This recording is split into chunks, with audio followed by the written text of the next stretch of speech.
You're welcome back. One of the greatest initiatives of the administration of President Bola Ahmed Tinubu is the introduction of the student loan scheme. Of course, this particular scheme is meant to ensure that no one is deprived of education at the tertiary level, be it university, polytechnic, or vocational centers. This morning, we'll be having a one-on-one with the MD CEO of the Nigerian Education Loan Fund, NELFund. Mr. Akitunde Sawyer is right here in the studio with us. It's a pleasure to have you. Thank you very much indeed. It's a real pleasure to be here today. You're welcome.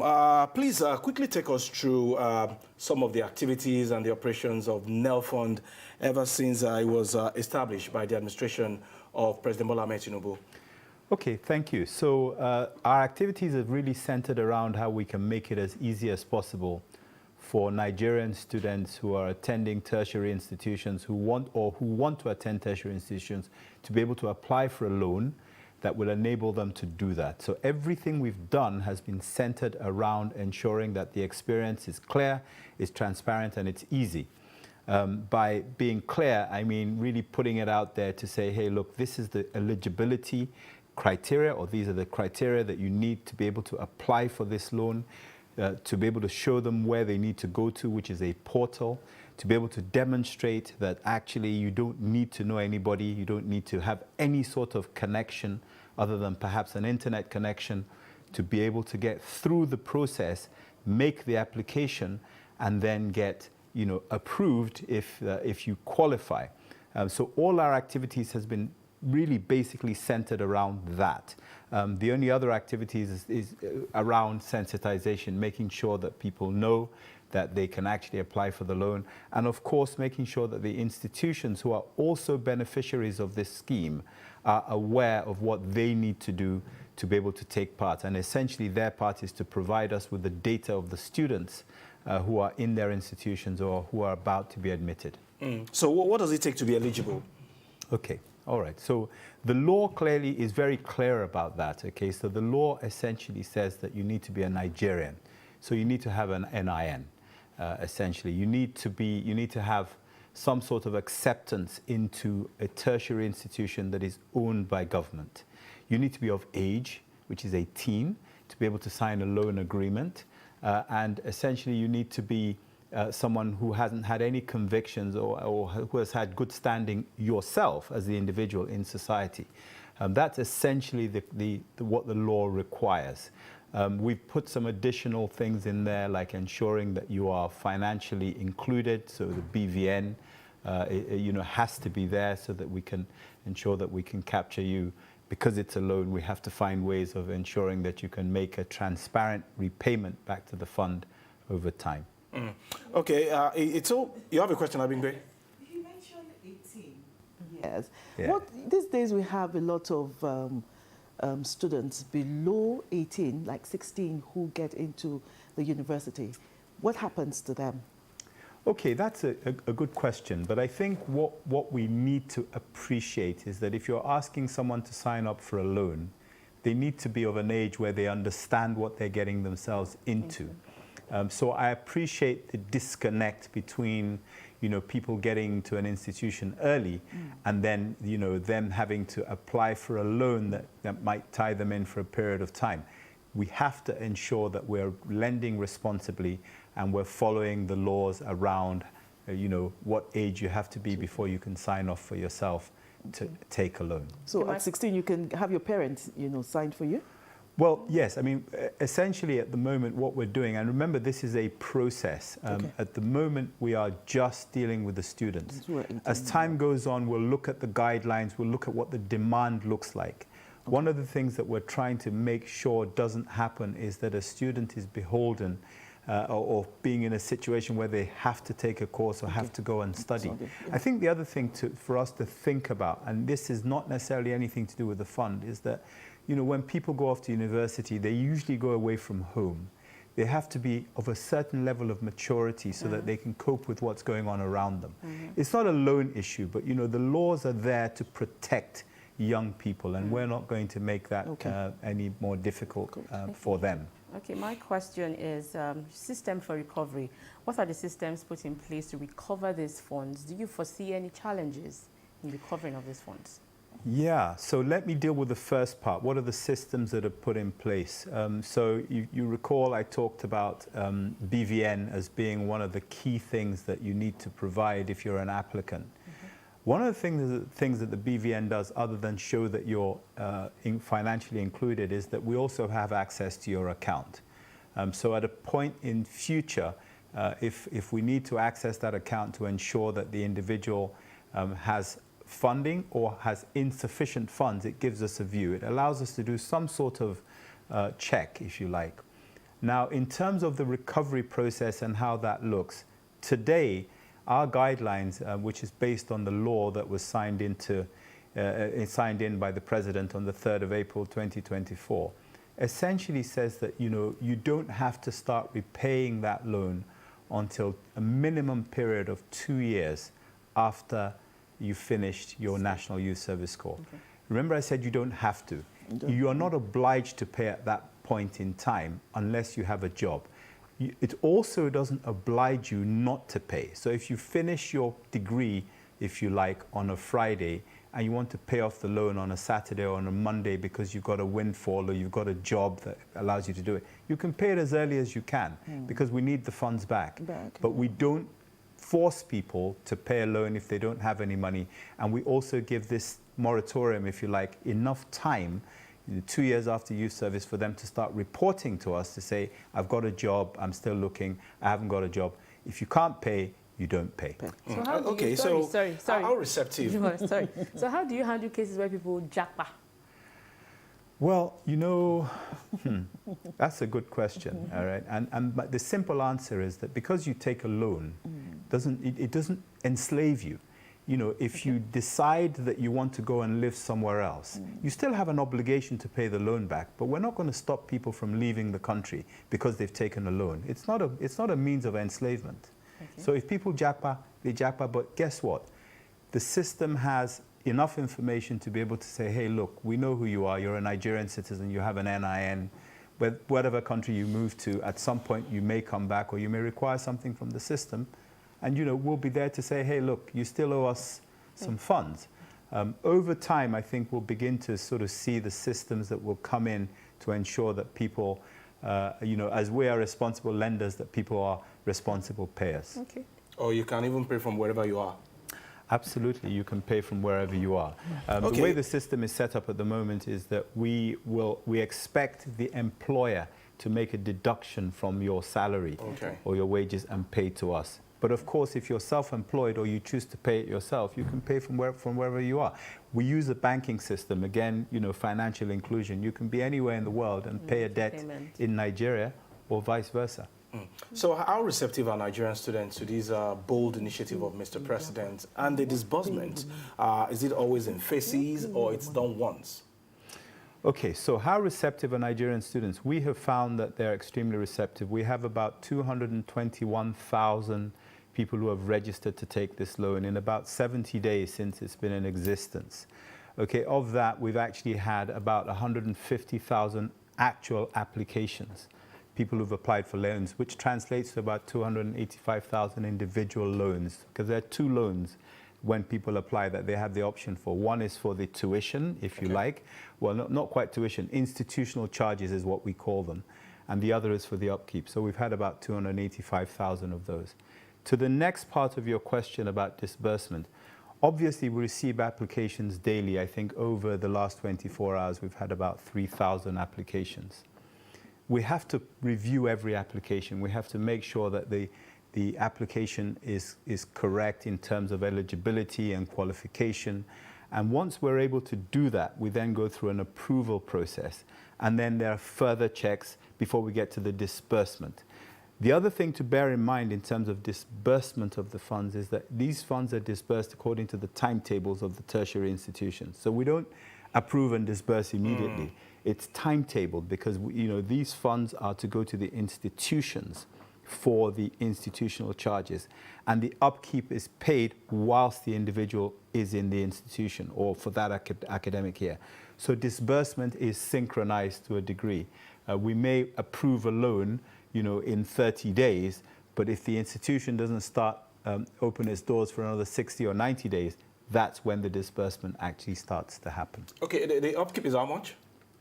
So it's about ₦250,000 a year is what we're paying, which translates to give or take about 20,000 naira a month. So, but it's about ₦250,000, 250,000 naira a year is what we're paying currently for the upkeep on a monthly basis. Okay, in terms of data, we always have problems around data generation in this part of the world. How does NELFund relate with the institutions to ensure that the data supplied by these beneficiaries are correct and, of course, synchronized together? Okay, so data is a challenge everywhere in the world, okay? Data completeness, data accuracy are things that if you don't get that right and you're using an electronic handshake system, things can fall apart. We've given all the institutions very clear guidelines as to what we want them to do. So what we expect them to do is to complete a template. That template gives the name of the student, the course they're studying, their year of study, the cost of the course itself, their matriculation number or their admission number, their JAM number. So all of that information is warehoused in our database as data that's provided by the institutions. Of course, there's human error. The data can be wrong, it can be misplaced, fields can be, there can be errors in the fields that are being used. That's human error, that happens. We spend a lot of time cross-checking, making sure that the data is accurate, and we support the institutions to ensure that they understand what we require. When they send the data to us, if we discover any inaccuracies, we send it back to them and we highlight exactly where those inaccuracies are. Because it's critical that when the student comes to the portal and there's an electronic handshake between what they're telling us, their matric number, their JAM number, the institution they're going to, the course they're studying, that electronic handshake happens with the data we already have. If there's a mismatch, no application can be, that application can't be approved. So it's important that data is kept accurate and complete, and we go to a lot of effort and we put a lot of time into ensuring that there's data accuracy. I have a question. Yeah. I'm thinking about location now, and then you spoke about upkeep. Is there a fixed rate for the upkeep? For instance, I am here in University of Lagos, and someone is in the University of maybe, I don't know, Zamfara State. Yeah. Do we get the same upkeep? So the way we're set up at the moment, the answer to that question is yes. Remember, this is a brand new scheme, and we're trying to make some determination as to how we put any sort of variability into it to ensure that that variability is based on fair parameters. I appreciate the question. So if you're living in an inner city area where inflation or the cost of living is high, it's very different to being in a rural area. We've started with disbursement, and at the moment it's a flat fee, but we're going to be looking very closely and expecting feedback from those who are taking these loans as to how it's impacting their lives. This is not just something that we're doing as an exercise in trying to fulfill all righteousness. We actually want to help these students. The President, His Excellency, President Bola Ahmed Tinubu, has been very clear and unequivocal. He wants to bring succor and relief to these students. And if it is about looking at the geographical variability in terms of what they need, we're mandated to look at that. The loans themselves are interest-free. But in terms of how we manage fairly those who get it, we are going to be looking very closely at how we do that. But this is a new scheme, and we need to be very, very clear about how we're making decisions and the feedback we're getting to help us make those decisions. All right, let's talk about your takeoff grants now. Is it big enough to take care of as many students as possible? So in terms of the takeoff grant, the answer is yes. So, I've talked about the fact that we have 150,000 applications. That translates into about 48 billion naira that is under process. We have more than enough funds to cover that, but obviously the more we do this, the more interest there is. We are we're supposed to receive 1% of the Federation taxes from FIRS. there's sufficient provision to ensure that there's a flow of funds that caters for as many students as we might have. We're estimating that, you know, this is going to be about 1.2 million students who are eligible. We believe that this year the uptake will be about 85% of that. It's also worth bearing in mind that there are 400,000 people coming into tertiary education, the tertiary education space at governmental level every year. But today, to your question, we have sufficient funds to take care of that, and we have sufficient political will and political backing to ensure that the flow of funds carries on. Okay, it's an awareness creating platform. I'm sure not everybody is aware yet that NELFund is there for them to go to school, whether university, polytechnic, or vocational centers. What are those things that they need to do in terms of your website? How do they engage NELFund for them to access these funds? Great, thank you for that, because I think, you know, of all the things that we're talking about here, that's probably the most important one, because for us, it's about access to the funds. And what any student who wants to apply for this loan needs to do is go to www.NELF, that's Nigerian Education Loan Fund.gov.ng. So that's NELF.gov.ng. When they approach that platform, they will find a very simple, very clear, very fair process that takes them through the entire process and allows them to make an application without fuss and without meeting anybody. I want to stress that, you know, there is absolutely no need to see anybody to help you do this. You can do this yourself as long as you have a device that allows you to access it.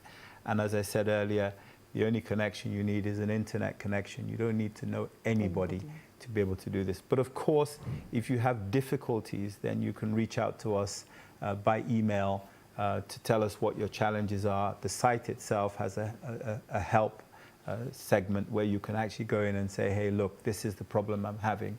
And that will be attended to. We'll have people who will reach out to you and try to help you solve the issues. But that's essentially it. NELF.gov.ng is all you need to have. Go to that site, and as long as you are eligible, you can actually get to apply for the loan. And when we screen it and make sure that, you know, all those things are correct, you can get the loan. Somebody sent me a question about, still talking about eligibility. I have two. This person is asking, what if you have a carryover after your 4th year or duration of study? Do they also continue to give you the fund till you finish? Then my own question is, are postgraduate students also eligible to these funds? Okay, so currently the way this scheme is set up is that it's designed to give access to those who need it most within the sort of space of tertiary education at governmental level. This scheme is designed to help indigent people, people who don't have very much money, and people who are young. Okay, I think you'll find that the majority of people, if you put them in that sort of box or that category I talked about, are people who are trying to either get their first degree or their first qualification at tertiary level. This might change over time, but these are our targets. We're not trying to help people get PhDs at the moment or MScs. That's a choice. That's not what we're trying to do, and it's not to take anything away from them. But there are too many people who don't even have a first degree to speak of, which puts them at a disadvantage. So we're not going to be directing funds to help those who have, you know, quite properly done the right thing and gone on to further their education or want to. We want to help the most vulnerable in terms of funding at the academic level described as undergraduate, if you can translate that across from universities, polytechnics to colleges of education. That's our target for now. So what about vocational centers? So first question. Sorry? If you have an extra year. If you have an extra year in the university. Oh, the first question. Yeah. So again, currently we are targeting people who need these funds the most. And I'm sorry, people will get carryovers and have an extra year for a variety of reasons. Some that is not their fault. They might have been ill. They might have, you know, there might be reasons why people have these carryovers. But this is the beginning. We're setting a foundation. And at this point, we're looking for people who really need it most and are most focused on getting it. If we start giving funds out for carryovers, we're going to run out of funds for those who are really in need. So for now, no, but we have guidelines and we're reviewing the information we're getting. We're getting lots of data, lots of information, how many people have carryovers. We're going to take that information, and this I can't stress enough. We take the data, we take the information, we crunch it, we study it, we turn it into intelligence. We use that intelligence to make decisions in the best interest of Nigerians. That's what the president wants. That's what we want. It's the most effective way to build a solid foundation and keep this thing sustainable. All right, quickly in 1 minute, my question rather on those students at vocational centers, then we'll let you go. Okay, well, thank you. Not that I want to go, but you know. Yes, it's a good question. So part of this process is that we are able to start offering loans and a structure for those who need to develop their skills, their non-academic skills. There are lots of people in this country with lots of talents that are non-academic, you know, and the country desperately needs people in that segment.